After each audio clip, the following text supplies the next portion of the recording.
La vie s'accélère sur le ponton du Vendée Globe à l'approche du grand départ. Un rythme effréné pour les skippers, mais aussi pour leurs proches. Julia Sorrenti et Arnaud Boissière se sont dit oui le 1er octobre dernier, avant de devenir les heureux parents d'un petit Léo.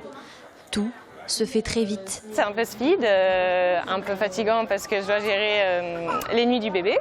On a déjà partagé beaucoup de choses, on est déjà sur la phase où voilà, on sait que c'est pas maintenant qu'on va vivre les plus grands moments de complicité parce qu'on est de plus en plus séparés par une interview par-ci, de la foule par-là. Alors pour passer le maximum de temps ensemble, ces femmes de skippers s'investissent dans les préparatifs. Françoise de Pavant est chargée de toute la partie ravitaillement, pharmacie, mais aussi de la gestion financière de l'équipage de Quito. Il a un peu ça dans la tête en permanence, donc si je ne mettais pas le doigt dans le travail aussi, moi je crois qu'on aurait des vies complètement séparées. C'est une façon de le suivre de près et de partager ce qu'il fait. Oui, c'est important pour moi. Pour Lily, la dernière de la fratrie des 5 enfants de Quito de Pavant, son rôle est plus psychologique. Je lui fais des grandes playlists avec des centaines de morceaux.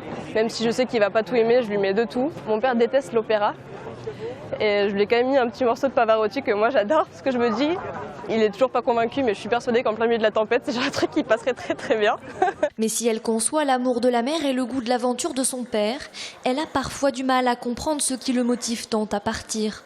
C'est pas forcément facile d'être la fille d'un marin parce que ce sont quand même, je pense, des gens qui vivent dans leur monde, qui vivent dans leur passion. Moi, il y a rarement des repas où le bateau revient pas sur la table, quoi. C'est des gens finalement assez inaccessibles, je pense, même pour nous qui sommes leurs proches. C'est très compliqué parce que, comme je disais, on ne sait même pas pourquoi ils font ça en fait. Je suis pas sûre que même le savent, à vrai dire.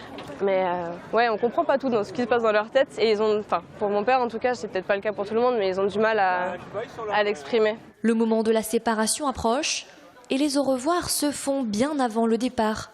Je sais que Lily, elle vivait ça très mal quand elle était petite, parce qu'effectivement, dire au revoir à son père quand il est entouré de journalistes, c'est toujours un peu compliqué.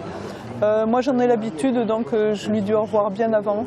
Et puis, je sais que les derniers instants, les dernières minutes, les derniers quarts d'heure, il est ailleurs. De toute façon, il a un peu la tête dans sa course le jour du départ et il est déjà ailleurs.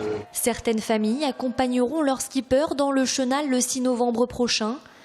Des derniers instants privilégiés avant la grande aventure.